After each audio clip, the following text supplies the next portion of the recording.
இது இந்த 2 நெல்லிக்காய் வந்து கட் பண்ணி வச்சுருக்கிறேன். மிக்சியில் அடித்து ஜூஸ் பண்ணலாம். இது கருவேப்பிலை, இது தேங்காய், இது வந்து இஞ்சி. இது போட்டுட்டு கொஞ்சம் உப்பு போட்டுட்டு ஜூஸ் போடலாம். சரிங்களா? ஜூஸ் போட்டு காட்டுறேன் நான். பாருங்கள், ஜூஸ் போட்டுட்டேன். நல்லா ஹெல்த்தி இருக்குது, நல்லா இருக்குது, சூப்பராக இருக்குது. என் மகனுக்கு வந்து ஒரு டம்ளர் கொடுக்கலாம்.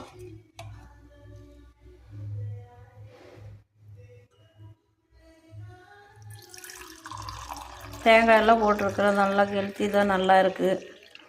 இப்படி நெல்லிக்காய் கம்மி ரேட் இருக்கோக செஞ்சு குடிச்சு பாருங்கள். ரொம்ப நல்லா இருக்குது. ரெகுலராக வேண்டாம், ஏதோ 2 நாள் ஒரு இருக்குது அப்படி சாப்பிட்டுக்கலாம். மாற்றி மாற்றி ஜூஸ் சாப்பிட்டுக்கலாம். கருவேப்பிலை ஜூஸு, புதினா சாப்பிட்டுக்கலாம். ட்ரை பண்ணி பாருங்கள். நல்லா இருந்தால் கமெண்ட்டில் சொல்லுங்கள்.